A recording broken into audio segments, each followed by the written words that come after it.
Agora foi. Foi um erro meu aqui na hora de programar a live que aconteceu. Então, voltando tudo que eu já falei, a segunda live do Grêmio Livre Estudantil Chico Mendes, oferecida aqui pela Coordenadoria da Educação. Hoje nós temos as psicólogas Aurélia Rios e Tayane Santana para falar sobre quarentena e a saúde mental, né? Eu tenho que agradecer enormemente elas por participarem, por estarem aqui com a gente, porque é um tema importante, tem que ser falado, a gente tem que levar algumas palavras que as pessoas estão precisando nesse momento. Então, eu vou fazer de novo, né? Pedir para vocês se apresentarem novamente, para a gente ter um início legal, vocês se apresentando, e depois a gente passa para o tema realmente. Então, vamos por ordem alfabética. Aurélia, pode começar novamente. Primeiramente, muito obrigada pelo convite. Espero, mais uma vez, poder colaborar da melhor forma possível. Nós, da área da psicologia, sempre falamos que cuidar do outro é cuidar de si, cuidar da outra e dos outros, né? O tempo todo é um processo de reciprocidade.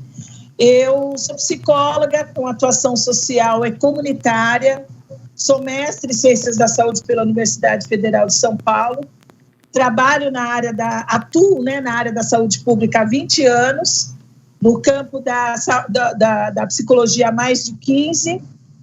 Eu atualmente sou da comissão executiva do Conselho Municipal, estou, né, no Conselho, na comissão executiva do Conselho Municipal de Saúde de Santos e também no Conselho Municipal da Comunidade Negra do mesmo município. E aí eu vou tentar dizer mais para frente o porquê da importância dessa participação no campo do controle social de políticas públicas. Perfeito. Meu nome é Tayane, tenho 23 anos, sou psicóloga clínica. Hoje atuo tanto atendendo meu particular, quanto também numa clínica que realiza atendimento através de convênios. E assim, sou nova, quero ter o currículo chegando daqui a pouco aos pés do currículo da Aurélia, mas eu sou muito contente, né? E aí, pegando até essa fala dela, né, que a gente se constrói com o outro, que é muito importante a gente também estar nesse espaço. Eu também faço os meus agradecimentos aqui. Eu acho que é muito importante a gente estar nesses espaços, que seja virtualmente, né? Agora, adaptando nesse modelo. Então, atualmente eu trabalho na clínica e com os meus atendimentos particulares. E também estou fazendo pós-graduação em psicologia institucional. E, por enquanto, é isso. Perfeito. Eu tenho que agradecer realmente a vocês. A gente tem duas psicólogas maravilhosas aqui com a gente, que aceitaram, né, estar aqui, que é o mais importante. Então, quando eu chamei, eu coloquei algumas perguntas, né? Que é as perguntas mais frequentes. Então, eu vou pegar aqui elas e a gente vai desenvolvendo um pouco. Já está aqui pronto. Eu acho que a pergunta que vai dar um início a tudo é realmente essa. O que é saúde mental? Eu acho que tinha combinado aqui, a Aurélia, né? Então, o que é saúde mental, eu acho que é uma coisa importante, porque muita gente não sabe. Às vezes a saúde física, fica na saúde física a vida toda e a mental. Então, começar por aí que é um ponto de partida legal. Então, falar de saúde mental é remeter um pouco à história do porquê dessa temática ser de suma importância na nossa sociedade. E que eu acredito que a maioria do pessoal que está nos ouvindo não deve ter acesso a essa informação. O nosso município de Santos, ele tinha, como todos os municípios do Brasil, ele tinha um manicômio, que é a Casa de Saúde Anchieta, que era conhecida como Anchieta. E em 1989, nós tivemos uma intervenção no campo das políticas públicas dentro desse espaço. O que é isso? O poder público da época, né, a prefeitura, interviu dentro de um espaço privado. E por que disso? Porque esse manicômio já havia recebido inúmeras denúncias de maus tratos, de torturas, de violências físicas, psíquicas, morais e também mortes. E naquele momento, vale lembrar que 89, um ano depois da Constituição Brasileira, que foi em 88, Também a conquista do Sistema Único de Saúde foi um ano de muitas conquistas, né? A Constituição Brasileira, Sistema Único de Saúde, o ECA, né? O Estatuto da Criança e do Adolescente também estava nesse processo de formalização. E aí houve a intervenção do Anchieta. E é de suma importância nós falarmos que, se hoje não existe manicômios no Brasil, deve-se a essa intervenção, porque Santos ele é considerado um marco histórico da reforma psiquiátrica. A partir daí, teve-se um olhar frente ao cuidado psíquico das pessoas. E o que é um cuidado psíquico? É você poder se olhar, independente das suas limitações, independente do seu sofrimento, mas é ter um olhar e um acolhimento psicossocial, através de uma equipe interdisciplinar. Então, o que seria isso? Você é cuidado no seu campo psíquico junto com vários profissionais. Psicólogo, assistente social, terapeuta ocupacional, psiquiatra, enfermeiro. E a partir desse novo olhar na sociedade de cuidar de pessoas em sofrimento, a gente fala em sofrimento porque é processo, tá? Não podemos falar que é uma pessoa com sofrimento, porque nós estamos o tempo todo no processo de transformação. Então, a saúde mental, ela passa a ser vista como políticas públicas legítimas, ela se torna uma lei, existe a lei da reforma psiquiátrica, que se dá em 91, 2 anos depois da intervenção do Anchieta, e aí, a partir daí, as pessoas são acolhidas em espaços abertos, através de centros de atenção psicossocial. Então, falar de saúde mental é falar de um cuidado biopsicossocial. Ele é físico, ele é psíquico, ele é social, porque você precisa estar em sociedade o tempo todo de uma forma proativa. Perfeito, Aurélia. Eu acho que isso deixou bem mais claro para a gente o que é a saúde mental, né? Que é, como eu disse, é uma coisa que muita gente, às vezes, passa a vida toda sem saber o que é. A nossa segunda pergunta era como a quarentena afeta as pessoas com sintomas, com ansiedade, com depressão, TDAH, entre outros, né? As pessoas costumam usar do ambiente também para se aliviar um pouco e agora estão restritas a ficar em casa. Ninguém sai, ninguém entra, estão em casa só. E eu acho que a Tayane que ia ficar com essa, né? É isso. Isso. Então, por favor. Vamos lá, né? Bom, vou dar o panorama geral, sem ser ainda dentro da ansiedade e depressão. E aí eu coloquei assim, independente da gente ter um diagnóstico como ansiedade, depressão, TDAH, o que a quarentena está nos trazendo? Né? Ela está trazendo à tona o medo que a gente tem da morte. Né? Por quê? Porque a finitude está aí e a gente não consegue dar muito conta disso. Então, assim, o que é estar de quarentena? É você ficar em casa, porque você pode não pegar o vírus, ou ele pode não se manifestar em você, mas você pode ser um transporte para uma outra pessoa que seja mais vulnerável, e aí essa pessoa acaba ou adoecendo, ou realmente, como não tem cura ainda, pode vir a falecer. Então, olha só a angústia que isso traz, né? Independente da gente ter um diagnóstico de ansiedade ou não. Isso já traz uma angústia muito grande para a gente, né? Então, assim, se você não se angustiar com esse momento, sua saúde mental, como a Aurélia falou, tá perfeita, mas não é o que acontece, independente da gente não ter um diagnóstico. E aí, pegando, então, quem tem esse diagnóstico, né, eu vou até englobar alguns sintomas, porque eles coexistem com esses transtornos, né, que é o medo de algo ruim acontecer, angústia, baixa autoestima. E aí, isso tudo afeta muito a gente, né? Uma descrença ou uma inquietação, e aí eu preciso me mexer porque eu quero dar conta dessa angústia e eu não sei como. Então, você ficar preso dentro de casa, ou até mesmo ter que sair por alguns momentos e retornar, é algo muito que mexe com todos os nossos medos. Então, independente de você ter um diagnóstico, se você não ter, as coisas estão acontecendo. E aí imagina tudo quem tem isso sendo de uma forma muito mais intensificada, Eu até coloquei assim, é como um monstro que vai alimentando através dos nossos medos, porque a gente pensa, e se algo ruim acontecer, e se eu passar para minha avó, e se minha avó morrer? E aí eu tô inquieta, eu tô presa dentro de casa, então assim, isso proporciona uma intensificação muito grande desses sintomas, desses sentimentos. Tem gente que tá com baita insônia, não tá conseguindo dormir, e isso com certeza afeta muito a nossa saúde mental.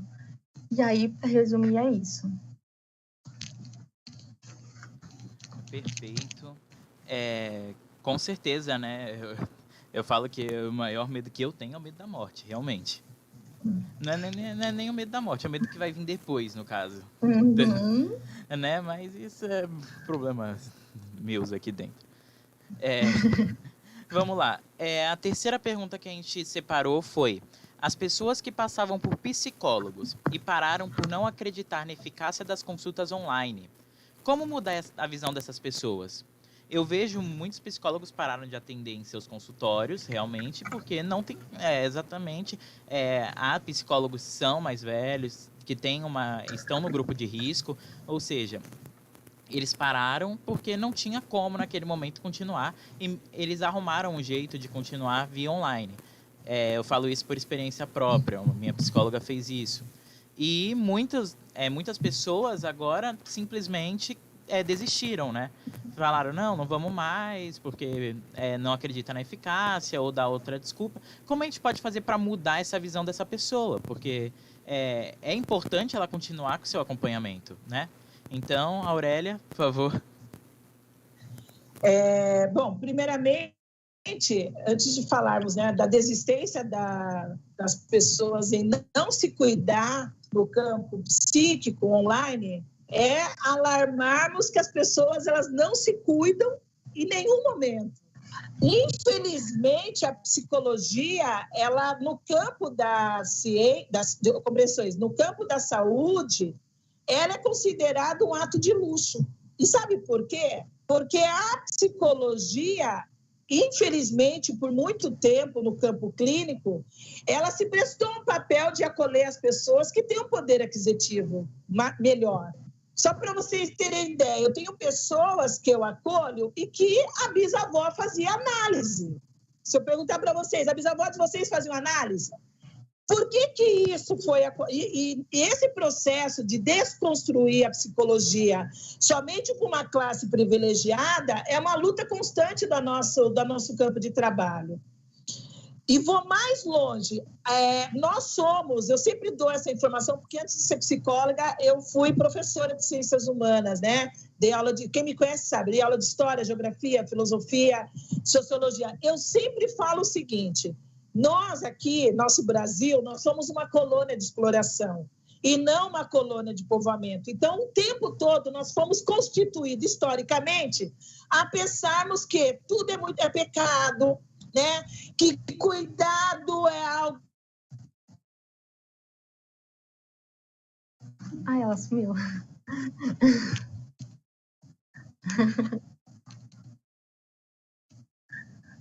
Para mim, voltou, não sei você. E eu sempre dou esse exemplo em todas as minhas falas. Por quê?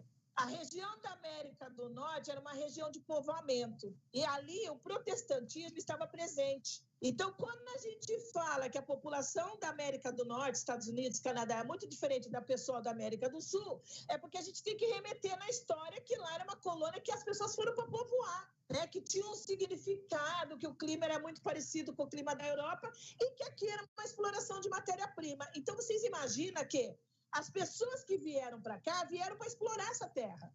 E o cuidado, ele não era nem secundário, ele era inexistente. Porque quando as pessoas precisavam se cuidar, elas iam para a Europa. E aí vocês imaginam isso no campo da psicologia, que ela é uma ciência no Brasil muito recente, né? A psicologia ela tem menos de 100 anos, para vocês terem uma ideia. Então, quem se apropriava das psicoterapias, e que é de uma formidável de cuidado à saúde, porque quando a gente faz psicoterapia, a gente se desvela, a gente tira os véus, a gente elimina os pesos que a vida e os fatores externos nos colocam, porque a gente começa a ter contato com a nossa própria identidade. A gente começa a descobrir quais são as melhores escolhas e o que de fato nos faz sentido benéfico. Mas, como somos uma sociedade a ser explorada, a gente é obrigado a ter o tempo todo comportamentos mecanicistas, comportamentos de força de trabalho. Nós somos uma sociedade que nós não fomos constituídos para pensar, para refletir. Então, a medicação, ela faz um papel de subexcelência dentro dessas sociedades exploradas, com essas tradições do capitalismo, do colonialismo, porque você, quando toma medicação, você tem uma resposta mais imediata. Eu sempre falo isso. 21 dias, começa a prestar atenção no seu organismo. Passou 21 dias,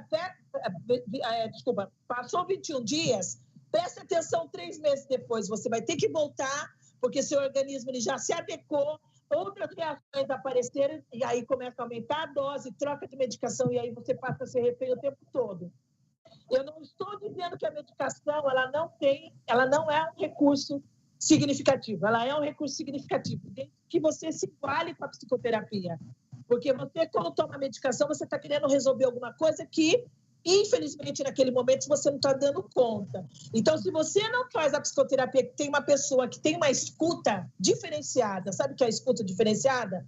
A gente, quando está escutando, a gente está escutando a voz da pessoa. A gente não está escutando o nosso próprio pensamento, a gente não está julgando, nós não estamos colocando nossos valores e nossos preconceitos, porque a nossa formação acadêmica nos possibilitou a ter uma escuta diferenciada para acolher o outro, independente daquilo que ele é. Portanto, psicoterapia online ou presencial, ela é obrigatória e ela tem que ser colocada no campo número 2 da saúde. Quando eu falo número 2, é porque a maioria das vezes, quando a gente tem alguma coisa, vai correr para o médico. Mas antes de você recorrer à medicina, que também é uma área da saúde, você precisa reconhecer o que há dentro de si que fez com que você psicossomatizasse e gerasse uma doença a ponto de você procurar um médico, ou até mesmo uma intervenção cirúrgica, uma assistência hospitalar e uma medicação. Em outras palavras, eu não vou colocar em número 2, não. A psicologia ela tem que estar integrada a todas as áreas da ciência da saúde. Aí vou chamar um pouco a atenção aí no meu mestrado, né, que é interdisciplinar. Então, temos que fazer psicoterapia. Não é luxo, é um ato de se cuidar. E cuidar de si é cuidar do outro o tempo todo. Perfeito, Aurélia. A Aurélia vai lá na raiz do problema, vai lá no início para trazer realmente. Muito bom. Obrigada. Agora, vamos indo para a nossa próxima pergunta, né? Como se organizar para a saúde mental se mantenha nessa quarentena, né? A gente mudou, não tem como falar que não, tudo mudou. Agora a gente tá parado, estamos em casa, estamos só aqui nesse pequeno mundinho e desorganizou. Agora, como a gente organiza isso, como a gente se ajuda para não surtar? Sim. Realmente. E aí, vamos lá, né? A gente não vai partir nem para o 8 nem o 80, que é ou não fazer nada ou fazer tudo ao mesmo tempo, porque surge uma pressão imensa da gente ser produtivo o tempo inteiro, né? E aí ser produtivo com outras coisas e aí não com a gente, como bem a Aurélia falou. Eu estou sempre lá, em outras coisas, e eu não me ocupo. E eu não me ocupo com coisas que são minhas. Não me ocupo com coisas que, enfim, meus sentimentos e tudo mais. Porque a gente, né, parte sempre para algo, outra coisa. Então, assim, dá para estabelecer uma rotina que seja colocar um pouco de lazer nisso, se organizar nos estudos, trabalho, né? Muita gente se adaptou também ao home office, eu estou de home office, mas daqui a pouco já vou voltar. E não ficar pilhado em querer ser produtivo o tempo todo. Isso é impossível e aí gera uma carga de autocobrança muito grande. E aí você vê, sei lá, né, stories e tudo mais, de gente sempre produzindo coisas e você fala, caramba, eu tô aqui desocupado, não tô fazendo nada, enquanto a outra pessoa tá fazendo tudo. E aí gera aquela sensação, né, de se comparar com o outro.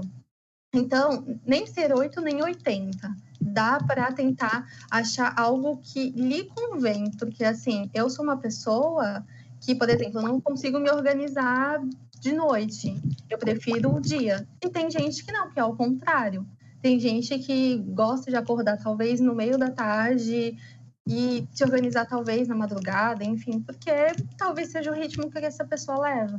Então é interessante a gente não colocar também uma rotina específica, não, segue essa cartilha, e aí tá pegando as medicações e tudo mais, né, que faz um efeito mais rápido e tudo mais, a gente tem uma grande dificuldade de lidar com esses processos, porque por que o outro funciona, comigo não funciona? E aí, se fosse talvez um remédio, se fosse um remédio, com certeza funcionaria igual para todo mundo e a gente estaria sem essas angústias que a quarentena está trazendo para a gente.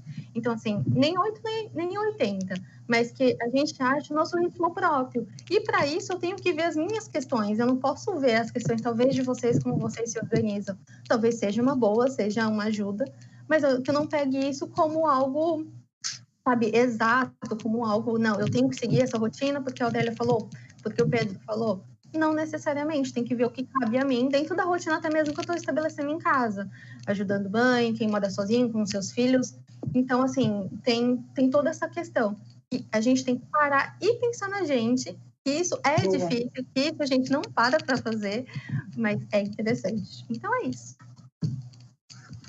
Perfeito, sabe?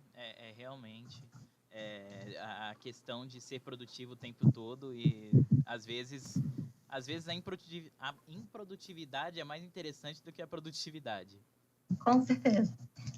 Então, vamos para a próxima pergunta. Essa pergunta foi uma pergunta até que eu fiz, porque eu quero saber realmente a resposta dessa, né? Como podemos ajudar os idosos a enfrentar esse período, né? Principalmente, a gente não pode ajudá-los indo até eles, não pode sentar e bater um papo com eles. Porque eles são as pessoas que devem ficar mais isoladas, o maior grupo de risco. Então, exatamente, eu que tenho bastante idoso na família, eu gostaria de saber exatamente isso, como eu posso ajudá-los também. Porque eu acho super importante a gente ajudá-los, né? Aurélia, então... Muito boa pergunta, Pedro. O idoso, em algumas sociedades, ele é considerado ancião, as anciãs. São as pessoas que eu me remeto a eles para buscar ensinamentos. E nas sociedades capitalistas, o idoso ele é colocado como um campo de inutilidade, porque ele não produz mais.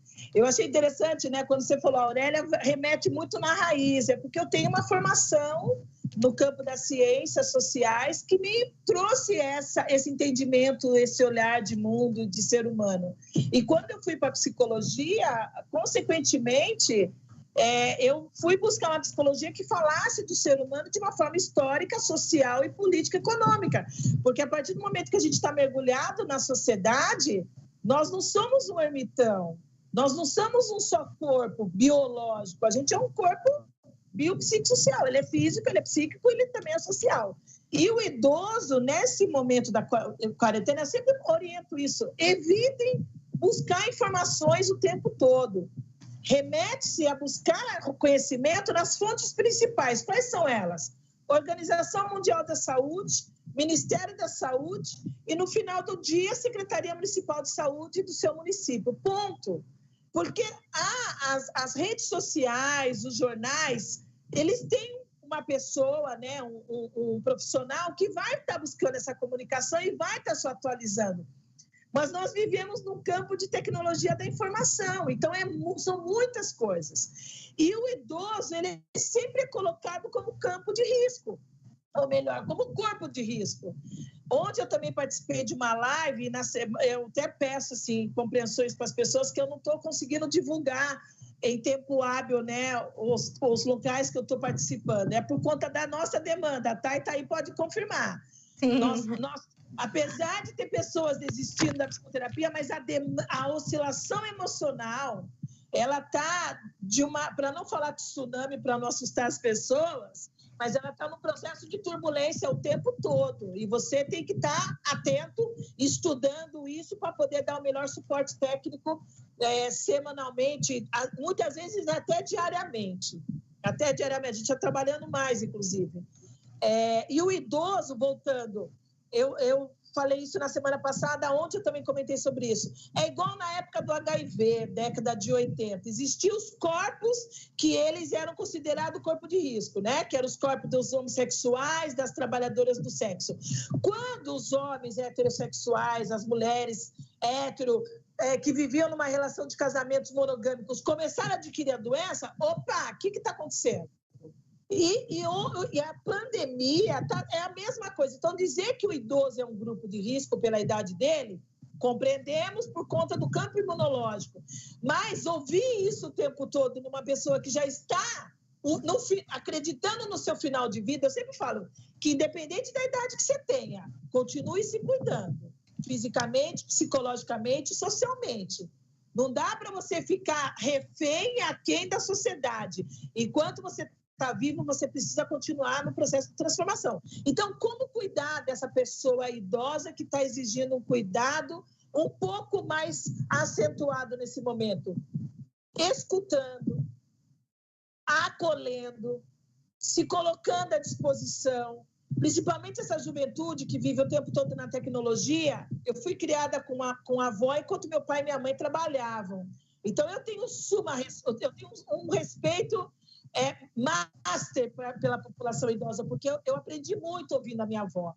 E eu falo isso, essa geração, infelizmente, ela não tem esse acesso, né? Porque tudo é tecnologia, tudo é mais rápido. Eu tenho milhões de amigos, eu tenho grupos, eu tenho WhatsApp, eu tenho Insta, TikTok, eu tenho... Gente, é muita coisa. Twitter, E aí, muitas vezes, você tem um avô, uma avó que pode te ensinar muitas coisas e que você não dá esse tempo porque a tecnologia, ela te absorveu. Eu sempre falo isso, né? Que esse retângulo aqui na nossa frente, as pessoas acham que a gente tem controle. Não temos, não. Eles têm controle. E essa pandemia está fazendo com que as pessoas se isolem ainda mais dos corpos, sem afeto, sem relações mais intimistas, olho no olho, um abraço. Que agora está proibido o abraço, mas quando você está em confinamento é possível, né? Mas, como você mesmo falou, eu tenho avô, o que eu tenho que fazer? É se colocar à disposição. E não é só no seu avô, é no vizinho, é o seu amigo que também tem alguém que você pode orientar, é se colocar à disposição de um cuidado, mas é um cuidado de altruísmo, é um cuidado generoso, verdadeiro. E que somente... Aí eu vou puxar a nossa linha, né, Thay? A psicoterapia ajuda a gente a ter contato o tempo todo com o verdadeiro amor. Sabe por quê? Porque a gente começa a descobrir a nossa essência. E dentro de nós existe uma essência que faz nos despirmos de qualquer tipo de preconceitos, discriminações, intolerâncias, faz com que a gente seja absorvido pelo dom, pelo sentido da vida. Porque viver em situações mecânicas, a pandemia está mostrando que erramos e feio. Espero ter respondido aí. Claro, respondeu e magnificamente. Eu vou dizer que ali realmente as palavras têm poder, né? Tocou aqui bem no fundo da alma algumas. Agora. Vamos para a próxima aqui. A conexão por meios da comunicação como modo de enfrentamento. A gente tem hoje o Facebook, nós temos o WhatsApp, o Skype aqui mesmo que a gente faz, todos esses são todos meios de comunicação de internet. E como a gente pode usar eles totalmente para o enfrentamento dessa quarentena, para manter a saúde mental, tudo, porque é importante a gente ter isso, né? A gente não se isolar realmente. A gente se isolar, porém não se isolar, né? Vamos colocar assim. Então, eu acho que essa é da Tayane. Você subiu seu vídeo. Meu? Tá aparecendo aqui ainda pra mim. Deixa eu ver aqui. Ainda tá aparecendo. Aurélia, tá aparecendo aí? Para mim, a Thay apareceu. Só que ela tá só ela. Você não está, Pedro. Eita, calma aí. Eu tô vendo os dois. Eu só tô vendo a Thay. Eu não tô vendo você. Pronto, voltou. Voltou? Agora você voltou. Agora pronto. Vamos lá, então. É incrível como uma fala complementa a outra, e as perguntas eu acho que foram muito bem estruturadas, porque a cada coisa que eu, Aurélia, a gente vai falando, realmente, de alguma forma, acabou se complementando, né? E aqui, pegando a comunicação, eu tinha visto até em outra live, se não me engano, até do nosso CRP, que antes de estar em isolamento social, a gente entrou num isolamento afetivo. E o quanto isso impacta a gente, e talvez antes a gente não dava muita importância a isso, mas que com a quarentena ficou claro que a gente precisa do outro. A gente precisa do outro para sentir que a gente não está sozinho. A gente se abriga bastante nisso. A gente, olha só como eu abrigo muita gente, né? Muitas pessoas dentro desse mesmo guarda-chuva. A gente está passando por problema, não só eu. E aí eu, tipo, ufa, não estou sozinha no mundo.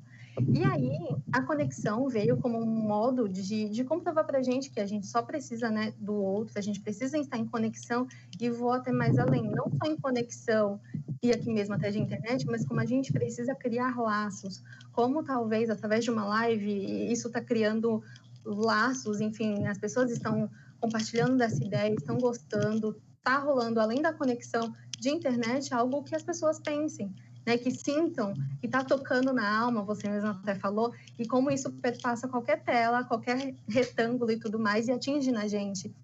Ou seja, a gente vai muito mais além do que essa telinha, e como hoje talvez sim a gente careça de um abraço, de uma escuta, de olho no olho, tirando essa tela. Então, assim, é muito importante que pelo menos isso sirva de reflexão, né, para a gente pensar que pós sair da quarentena, e obviamente ainda vai ter muitos ajustes, mas quando tudo isso passar, o quanto é importante a gente poder, sim, pois poderia estar acontecendo talvez numa palestra, e aí a gente se abraçaria depois, então teria uma outra troca, né, que obviamente não diminui aqui, mas ia ser uma outra pegada, porque a gente carece disso, de toque. E aí, então, voltando, né, para a pergunta, que é como a conexão ela pode estar ajudando a gente, é justamente isso. Primeiro, para criar laços, né, pelo menos para que eu reflita um pouquinho e tá, opa, eu preciso sim do outro. E aí, né, estão fazendo shows para que, né, uma forma de diversão, cursos online estão se disponibilizando, lives sobre saúde mental, que isso talvez nunca tenha sido falado com tanta frequência, porque agora também a gente sentiu que isso dói, e como isso a gente precisa estar em investimento, né? E como isso a gente precisa, sim, se cuidar e estar, de alguma forma, tá, o que eu posso fazer, não só comigo, mas como eu posso estar ajudando o outro, mas, enfim, então, isso tudo veio para mostrar para a gente, eu acho que mais ainda para a gente entrar nessa reflexão, que eu preciso criar laços, que eu preciso, talvez, do outro para fazer alguma coisa, o outro pode dar uma ideia de algum exercício que eu posso estar fazendo em casa, porque eu ia para academia, ou alguma forma de organizar meus estudos, alguma forma de palestras, lives, enfim, e simplesmente, sabe, não deixar a condição de ser humano ser afetada, ou tão afetada assim, dentro do mundo que a gente estava acostumado. Então, a conexão, ela pelo menos traz para perto algo que a gente estava acostumado a ter, talvez diariamente, mas que talvez isso não era tão significativo. E que aí agora a gente está tipo, eu preciso sim, preciso estar, pelo menos, dividindo essa telinha com as pessoas, porque eu preciso do outro. Então, isso é muito importante. Sim. Algumas coisas realmente bate e toca lá no fundo, né? A gente se vê nas palavras. E é isso que eu adoro. Tayane, e a gente está se conhecendo agora, né, Pedro? E vale lembrar que eu e a Thais estamos nos conhecendo agora, nesse momento. Está se conhecendo agora. Diga, Pedro. Super. Vamos lá, próximo. Essa daqui é importante, eu acho que para todos. Como melhorar o convívio dentro de casa? Né? A gente agora está dentro de casa, dia sim, dia também. Não sai, não vamos para canto nenhum. E aí a gente está aqui, vendo a cara de todo mundo. Na hora de se estressar, você já está estressado porque você está dentro de casa. Aí pronto, se estressou aqui, e aí estressou, tá todo mundo estressado, uma bomba relógio dentro de casa. O que a gente pode fazer para melhorar isso? Para não sermos todos uma bomba relógio? A Thay ou eu? É você. É você. É você. Sou eu? Isso.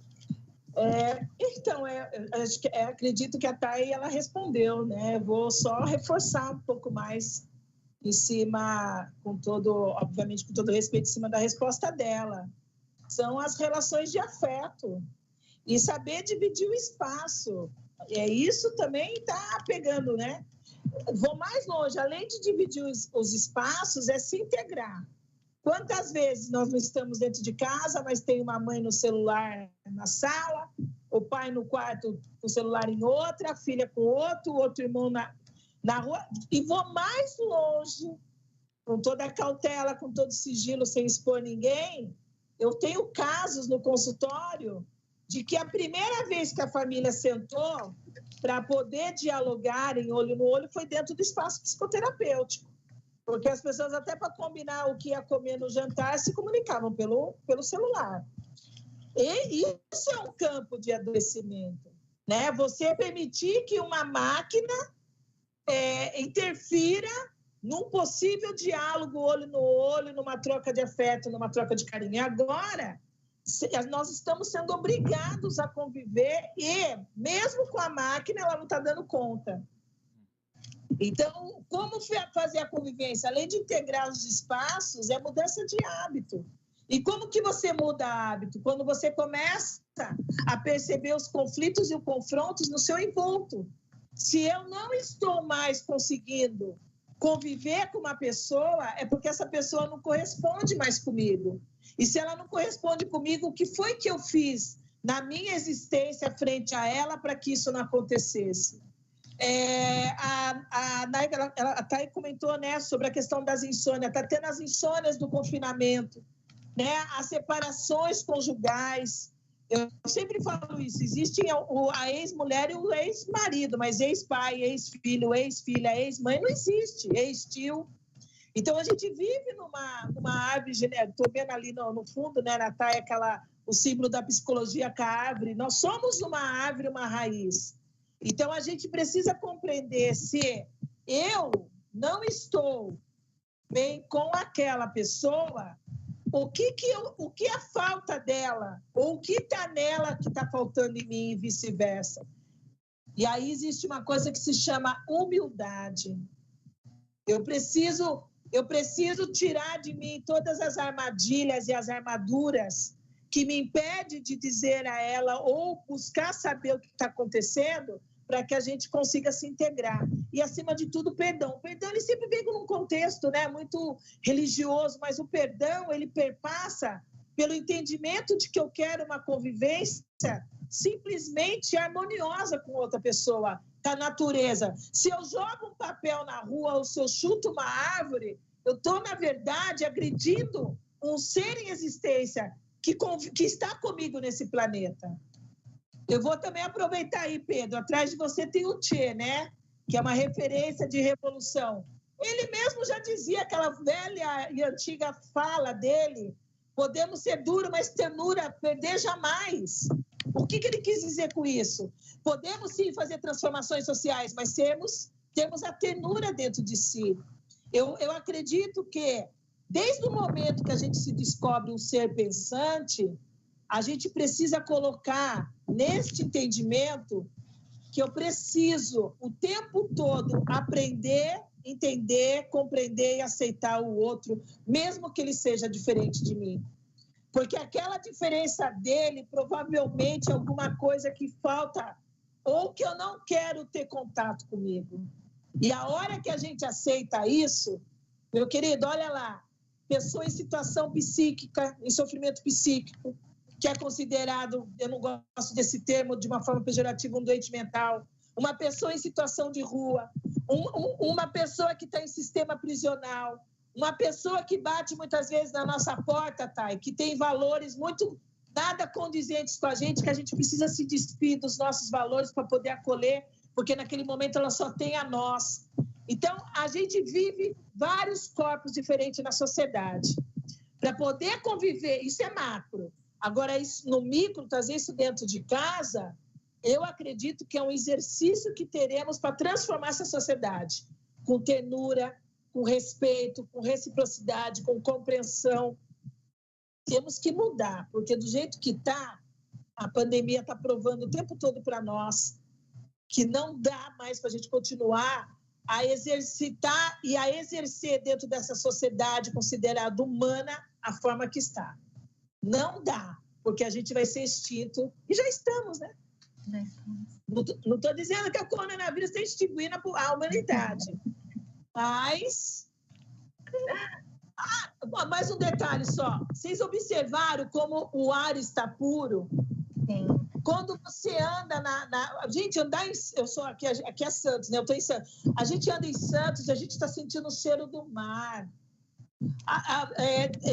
Tem matérias aí que está aparecendo, né? Os biólogos comentando de pássaros e animais que estão se migrando nas nossas praias que há muitos anos não tinham.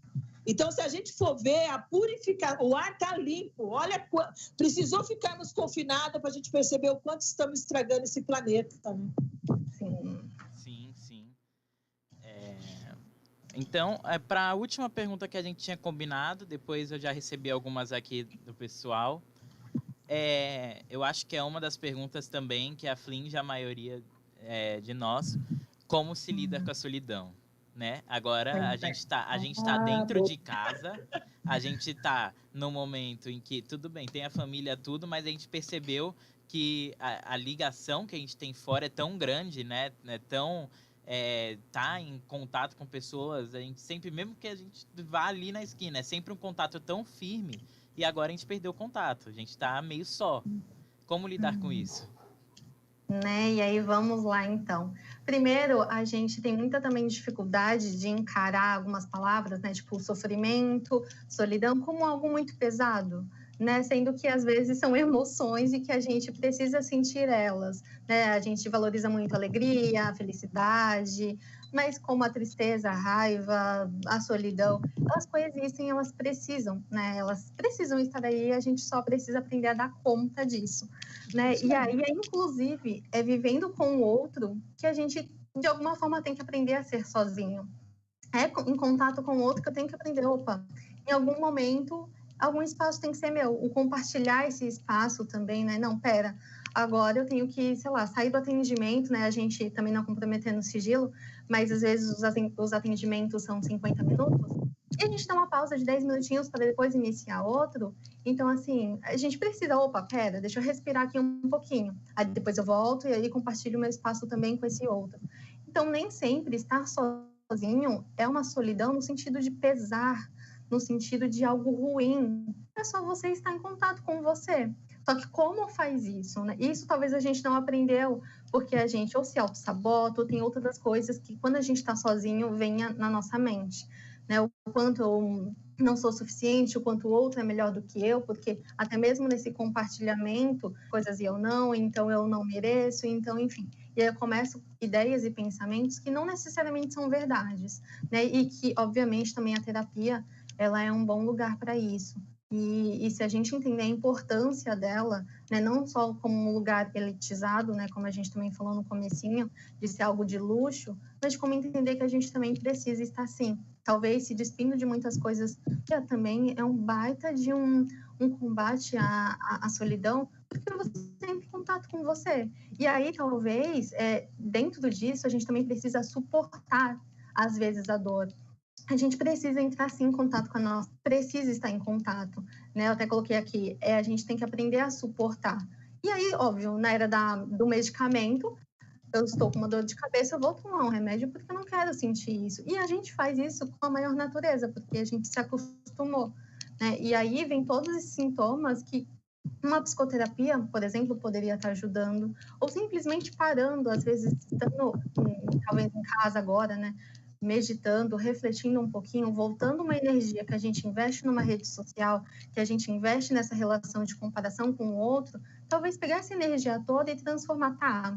Mas como eu estou me sentindo? Isso que eu estou afirmando é verdade? Isso tudo que eu estou só repercutindo na rede social, o que está acontecendo comigo? Né? Então, assim, é hora da gente só pegar um pouquinho dessa energia, investir na gente, não como, nossa, não sou alguém, sei lá, potente, não sou alguém capaz de fazer alguma coisa, mas tá, pera, dentro da minha vida, dentro do meu contexto histórico, né? Quem eu sou ou quem eu estou sendo, porque realmente a gente não é, a gente está, então a gente está sempre em transformação. E o quanto é importante a gente só parar e prestar um pouquinho atenção nisso. Então, lidar com a solidão não necessariamente tem que ser algo ruim, mas é só tentar aprender a se cuidar, que é algo que a gente deixa muito para depois, que a gente muitas vezes não entra em contato, e que esse lugar de suportar a dor com a psicoterapia, ela pode ser inclusive um lugar compartilhado. Você não precisa suportar sozinho, né? A gente está aqui, tem profissionais aqui. Às vezes, só de você falar, colocar isso para fora e tem outro profissional ali te escutando, eu posso não ter a resposta para a sua vida, mas eu estou suportando essa dor com você. E é isso que a gente faz. E aí a gente também a gente tira toda a crença que a gente tem, enfim, para prestar atenção nesse outro que está em sofrimento. Então, só por poder dividir essa dor com o outro fica um pouquinho mais leve. Não vai trazer uma solução. Mas aí vai criando essa identidade de como, tá, então, falou tudo isso, teve a psicoterapia, poxa, bacana, posso refletir, posso chorar, chora. Enfrenta essas emoções também. Não posso chorar, não posso demonstrar fraqueza, não posso ser vulnerável. A vida tá aí, ela tá mostrando cada vez pra gente que nós somos, sim, vulneráveis, nós temos a nossa finitude, e como isso não necessariamente tem que ser algo ruim, mas o que a gente pode estar fazendo pra gente e com o outro também, que possa não minimizar um sofrimento, mas como eu posso entender o que essa angústia tá querendo dizer para mim. Perfeito, sabe? Cada resposta. Agora chegou aqui algumas perguntas. Só queria falar, Thay, é que eu não queria cortar no meio da fala, mas a tela aqui, a câmera parou de novo aqui. Ai, meu Deus. Aqui eu tô vendo. Você tá me vendo, Aurélia? Eu vejo vocês dois, a Thay em cima e o Pedro embaixo. Eu não sei o que acontece aqui, que do nada some. Aqui eu tô... Eu vou tentar desativar e ativar de novo. Ok, obrigado. Então, chegou umas perguntas aqui. A primeira delas chegou, é uma importante, né? Como lidar com crianças que estão em fase de desenvolvimento? Aqui, ela dá um complemento, né? Porque, querendo ou não, o relacionamento com essas pessoas é importante para o desenvolvimento da criança. Como lidar com a privação desse relacionamento com outras pessoas e a questão de ter uma criança em casa também do dia inteiro. Aí... Eu apareci? Não. Para mim, sim. Ai, meu Deus, eu também... O vídeo aqui tá ligado para mim. Thay, você aparece pequena na tela? Sim. Agora o Pedro subiu. Não, eu voltei aqui. Agora eu vejo os dois. Não sei o que houve. Realmente, até se forem ver depois a live, só que eu não queria cortar no meio da fala. Sim. Porque...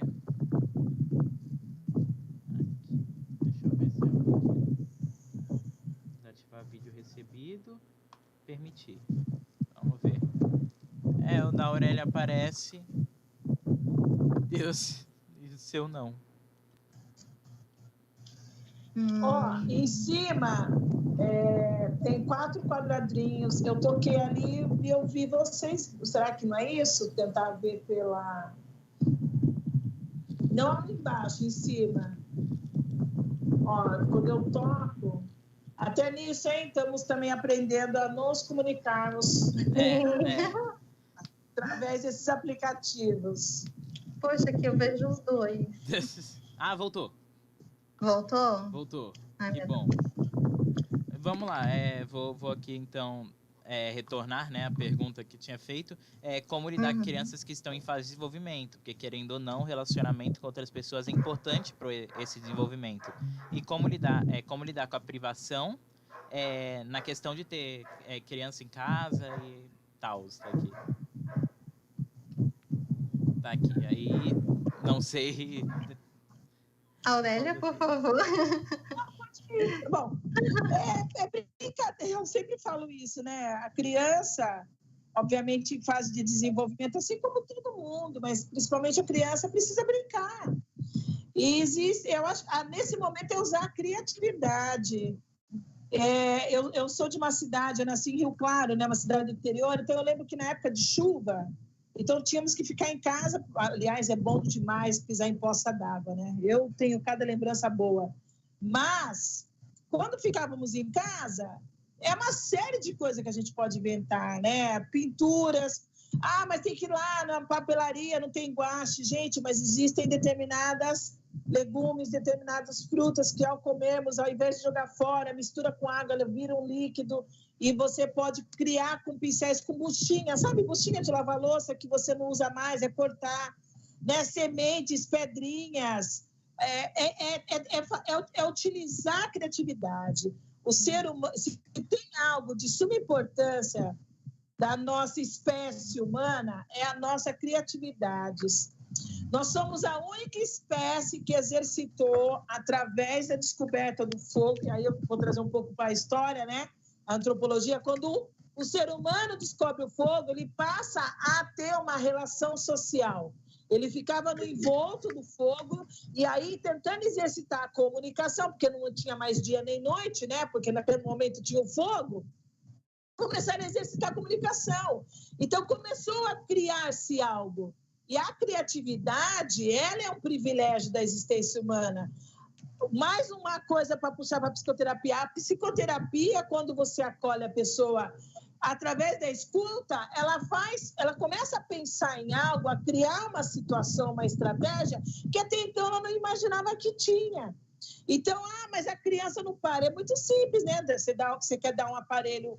Eu não sei até, eu não atendo criança. Eu tive experiências, eu sei que precisam de cuidados, mas eu faço encaminhamentos. Em alguns momentos eu vejo que o adulto, né, ou a pessoa que cuida, o responsável, é que está precisando de um cuidado. Porque você colocar um aparelho nas mãos da criança, com certeza vai ter a hiperatividade, vai ter a ansiedade, vai ter a dificuldade para dormir, dificuldade para se alimentar, porque ela não está trabalhando todos os sentidos. E qual que é o sentido? Paladar, audição, tato, a visão. Então, você precisa desenvolver isso o tempo todo. Outra coisa que eu acho que isso é um crime. Vou passear no shopping com a criança. Desde quando o shopping é passeio para criança? Não é passeio para criança. Shopping é local de consumo. Não, mas lá tem brincadeiras. Caracas, mas a gente vive num ambiente... Eu sei que a praia é um privilégio nosso, mas também sabemos que não é todo mundo que tem acesso a ela. Principalmente quem mora em comunidades mais distantes, o preço do ônibus para pegar, mas existem locais para você criar uma brincadeira. Então, dentro de casa, com mímicas, não sei se... Né, eu estou tentando voltar um pouco para mim. Quantas vezes a gente não apagava a luz, deixava meia luz, ficava brincando de sombra, eu com meus irmãos. E quando você vê, alguém parou de brincar, porque alguém dormiu. Então, existem N brincadeiras. Agora, você querer que a sua criança que convive com você fica quietinha, bonitinha na televisão e numa tela, você está comprometendo a forma de existir dessa criança, porque é a fase que mais precisa estimular a criatividade. É um crime, né?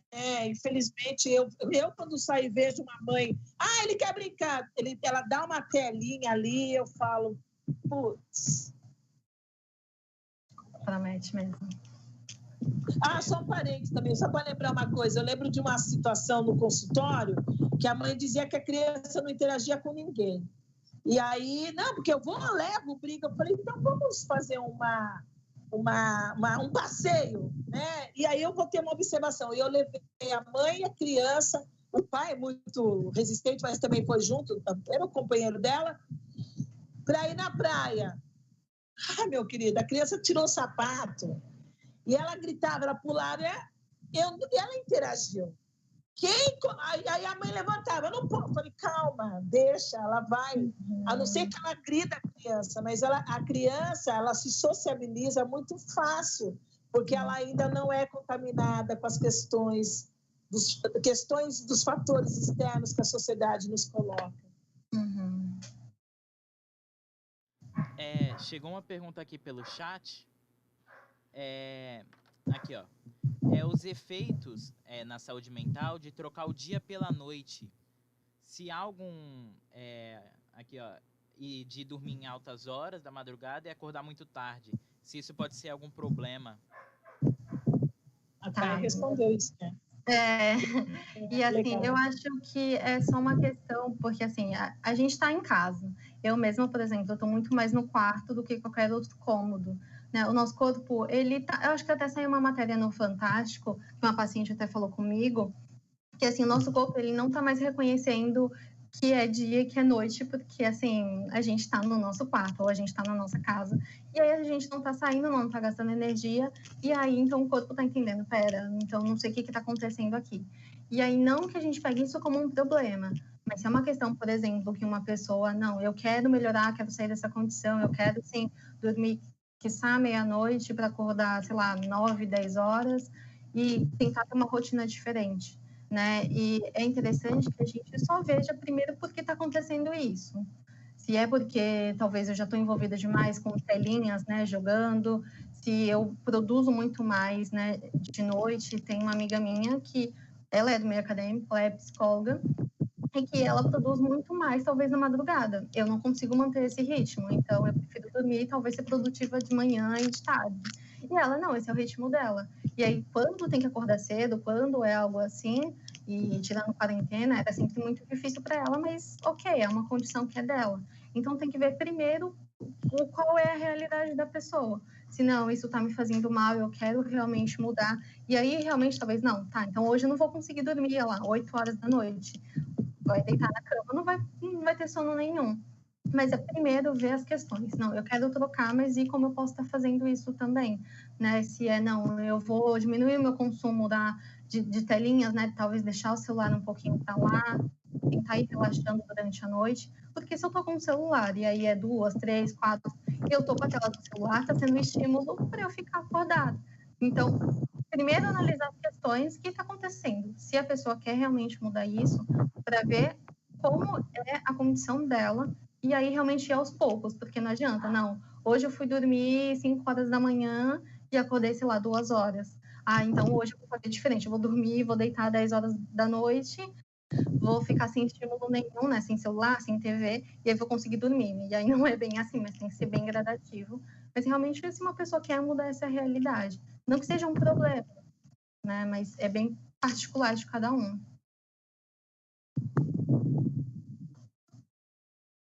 Sim, sim.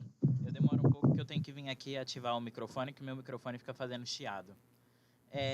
Eu acho que a pergunta aqui, a última que eu recebi, tá perguntando se vocês já têm algumas estratégias para atender alguns pacientes pós-pandemia, né? Porque a situação vai mudar um pouco. E aí vocês já têm alguma noção de como vai ser, né?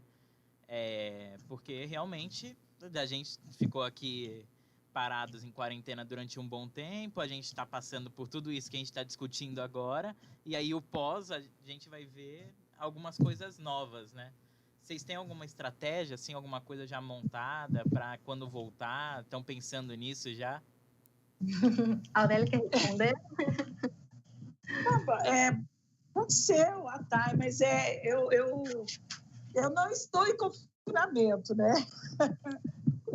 Essa é uma questão. Eu trabalho com determinado público que não me permite atendimento online, né? Principalmente pessoas que têm um quadro mais crônico. Então, claro, né? A minha precaução está triplicada, mas eu saio todos. Na verdade, eu comecei no começo, todos os dias. Hoje eu intercalo. Por exemplo, hoje eu estou em casa.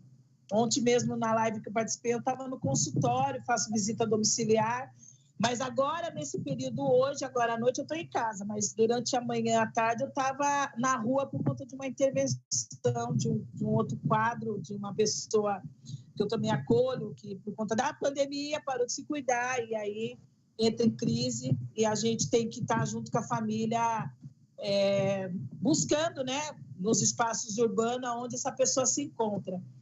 E, claro, com todo cuidado, né? Máscara. É que, assim, quando eu falo da pandemia, né? É o contato, é o gel, o álcool gel. Eu sempre tive, né? Sempre higienizei as mãos ao sair, ao entrar. Sapato eu evito dentro de casa, dentro do espaço do consultório, né? A gente tem o tapete limpa, porque a gente sabe, né? O tempo que as pessoas ficam ali com a gente, 50, uma hora, Então, esse processo de higienização eu sempre tive comigo, por trabalhar na área da saúde. Eu já trabalhei na vigilância sanitária, então, assim, eu tenho muita cautela em me alimentar fora, não tem como, a gente começa a ter um olhar clínico, né? Já trabalhei na área epidemiológica também, então, vocês imaginam o que a gente vê, então, você fica cada vez mais atentas. Então, como que está o meu trabalho? Então, eu faço alguns atendimentos online, outros atendimentos presenciais, visitas domiciliares, e também eu atuo em comunidades que a gente está falando de confinamento, mas dentro de uma palafita, dentro de um cortiço, não tem confinamento. E a gente tem que estar nesse espaço. Então, assim, é claro, a gente fez umas reduções por causa da rede pública de trabalho, que a gente sabe que as pessoas estão atuando nisso. Tem muitas instituições, lideranças, a gente tem que chamar a atenção disso, né? Parabenizar as lideranças comunitárias e a juventude, né? O Pedro, a gente se conheceu por conta aí do Natan, né? Por conta do Léo, são jovens aí que estão mobilizando a comunidade, estão dando conta da carência da comunidade em alimento, em produtos de higiene, em encaminhamentos para a rede pública. E quem está mobilizando isso, grande parte é a juventude. A gente tem que dar um salve aí. Mas palafita, morros e cortiços, trazendo isso para o nosso território, não tem confinamento. As pessoas continuam, vou mais longe, né? Eu moro num prédio, o porteiro do meu prédio continua trabalhando, as profissionais de limpeza continuam trabalhando, e a gente tem que saber, né, os Ubers aí que estão entregando os fast foods da vida. Então, a gente tem que tentar entender que estratégia que a gente vai criar em sociedade, não só no campo da psicoterapia, mas é para a sociedade de uma forma geral. Porque a pandemia, quando a gente faz um recorte racial, de classe social e de gênero, a gente já sabe quem é a galera que vai morrer. Uhum. É a grande população negra, pobre, periférica. Então, a gente tem que pensar, né, como que eu vou agora, a partir daí, acolher as pessoas. Vocês lembram no começo, né, aquela família que viajou, que por trás estavam ali no live, estão me cuidando, e por trás a profissional de limpeza deles, e que morre. Então, a gente também tem que ampliar um pouco mais essas questões, pensar que políticas públicas daqui para frente vamos estar fazendo, principalmente numa região como a nossa, que tem a maior favela de palafita. Maior favela de palafita é a nossa região, maior favela da América Latina. Que políticas que nós vamos começar a criar, políticas públicas para as equipes interdisciplinares, mais psicólogos nos equipamentos, mais assistentes sociais, principalmente no campo da educação, porque o confinamento está mostrando que as pessoas não têm informação, não conseguem assimilar a comunicação. Às vezes a pessoa fala assim, não abriu o concurso, vou prestar. Mas não me chamam. Tá, mas você está atuando em qual setor? Por isso que eu falei no começo do Conselho Municipal de Saúde, que é o único... A gente ainda tem um sistema único de saúde, mas é o local que a gente pode dizer que aquele equipamento está faltando um profissional de psicologia, que salário está sendo pago, que demanda que está tendo. Então, é discutir essas estratégias. Mobilidade urbana, porque tem pessoas cadeirantes, não sei se vocês têm acesso a isso, que por conta do confinamento, em alguns espaços não conseguem circular, porque a cadeira não passa, a família tem que ficar pegando. Então, eu acredito que é pensar em estratégias mais amplas e é no campo da política pública. E aí é exigir do Estado brasileiro, e aí não tem como a gente não falar sobre isso, né, desses nossos representantes políticos, executivo, legislativo e judiciário, para fazer cumprir a lei. Porque se a pandemia no Brasil está na situação que ela está, é porque não teve políticas públicas de qualidade efetiva. Se a gente for pensar em outros países que começaram a ter as estratégias que foram se criando, né, as pessoas falam, não, vou fazer o cadastramento, são R$600 que vai me salvar. A gente está tendo a prova aí que não salvou nada. Então, eu sei que eu e outros profissionais que atuamos também no campo privado, para a gente é tranquilo pensar numa estratégia. Mas na hora que a gente sair de casa, e vou mais longe, né? Vamos se preparar porque está se fechando comércios, pessoas ficando desempregadas, consequentemente, as pessoas não vão ter onde morar, porque não tem condições de pagar seu aluguel, não tem como comer. Então, a violência vai aumentar. E a violência aumentando... E outra coisa, investimento no campo das ciências. A Thay está falando, né? Estou fazendo pós-graduação, eu estou caminhando agora para o doutorado. O governo cortou verbas da área... Porque o pessoal está assim, por que a universidade não descobriu nada? Ok, então vai para dentro de uma universidade pública e vá saber o sucateamento que esse governo está fazendo. Não tem educação de qualidade. Vocês são do Grêmio Estudantil, dentro do Instituto Federal, que luta... Eu também sou fruto do movimento estudantil. Eu falei isso para você, não tem antídoto, viu? Não, a partir do momento que você está atuando, é pro resto da tua vida. Porque a gente quer ficar quietinha e não tem... Tá vendo? Eu tô achando que eu ia ficar com 46 anos quieta, não tem como. Mas é questão de um pai. Meu pai foi um preso político, então meu pai falava assim, a gente vinha reclamar de alguma coisa, ele falava, vocês estão lutando aonde? A escola está ruim? Se reuniram aonde? Foi reivindicar aonde? Então, tudo no coletivo, né? Eu agradeço muito esse rei, que é o cara que me direcionou para o campo da luta. Você está dentro do Instituto Federal. Vocês sabem o que faltam ali. E vocês têm direito legítimo à voz e a voto. Então, é por esse motivo que nós estamos nesse espaço, que quem está nos ouvindo... Que tem um grupo que representa a voz dos alunos, né, do corpo docente, a gente sabe. Então, a gente tem que... Outra coisa, que política de cuidado psicológico vai dar para os professores? Né, a gente está fazendo um documento agora no Conselho de Saúde dos profissionais de saúde. É um risco que nós temos, porque enquanto estamos em casa, todo mundo está aplaudindo, né? Estamos em casa porque alguém está saindo para cuidar, mas esse alguém que está saindo para cuidar está adoecendo também. Uhum. Não tem como, viu, Pedro? Tá, eu vou sempre ampliar a discussão. Não, por favor. Mas a gente agradece por ampliar, porque quando amplia, a gente entende tudo. Mas, vamos ver, não chegou mais nenhuma pergunta e eu cheguei ao teto do tempo que eu tinha estipulado. Então... Eu agradeço a vocês duas por terem cedido o tempo de vocês para participar dessa live, né? Como eu disse, eu não consegui o certificado, mas eu corri atrás, pode ter certeza. Infelizmente a gente não conseguiu, mas o agradecimento aqui nosso é enorme de todo mundo, do Grêmio, das pessoas que assistiram, do IF, na sua totalidade, né? Porque a gente está aqui para fazer... engrandecer o diálogo, e é isso que a gente fez aqui. Então, eu só tenho a agradecer a vocês duas, que ajudaram a gente a ter uma perspectiva maior. Alguns momentos aqui tocou na gente, como deve ter tocado, tocou em mim, devem ter tocado no quem estava assistindo. Muitas coisas que vocês falaram vão ajudar muito a gente só tem a agradecer. Então, em nome do Grêmio Estudantil, eu agradeço muito a vocês, enormemente, porque vocês fizeram a gente está fazendo história aqui, né? Vocês estão fazendo a história acontecer junto com a gente, então a gente tem que agradecer muito, tá? Eu vou finalizar a live aqui com eles, mas novamente agradecendo a vocês, muito obrigado. Eu que agradeço, na verdade. Eu agradeço demais. Até falou, né, sobre tocar, como isso me tocou também e como é importante a gente estar dentro desses espaços. Então, assim, esse momento me proporcionou, assim, eu estou conhecendo cada vez mais, né? Eu acho que esse momento foi muito importante. Então, assim, obrigada mesmo pelo convite. E, assim, estamos na luta e estou aqui para agregar sempre. Sim.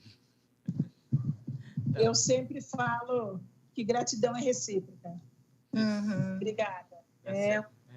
Um caminho de duas mãos aí. Sempre. Um beijo de coração para outros corações. Ok, eu vou aqui agora. Vamos lá. Aqui. Final. Vem aqui, vem pra cá. Eu ativo isso daqui agora. Olha como tá bonitinho agora, gente, tá vendo?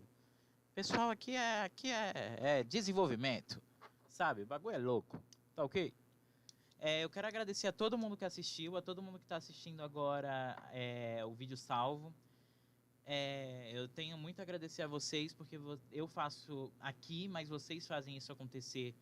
Se uma pessoa, 50 mil estiverem assistindo, é vocês que fazem acontecer, sabe? Então, a gente faz isso para vocês e isso é importante. Eu agradeço imensamente vocês assistirem. A gente está tentando trazer mais periódico, né? Porém, a situação às vezes não fica boa, às vezes acontecem problemas aqui, às vezes acontecem problemas com as pessoas que iriam participar. Então, eu agradeço muito a vocês assistindo também, tá bom? E é isso, gente. A live já terminou. E eu só tenho a agradecer, tá? Espero que vocês tenham sentido um pouco do que elas falaram, porque foi muito importante o que elas falaram. É importante para mim, foi importante para mim, espero que seja importante para vocês também. E é isso, gente. Até a próxima live. Ai, meu Deus.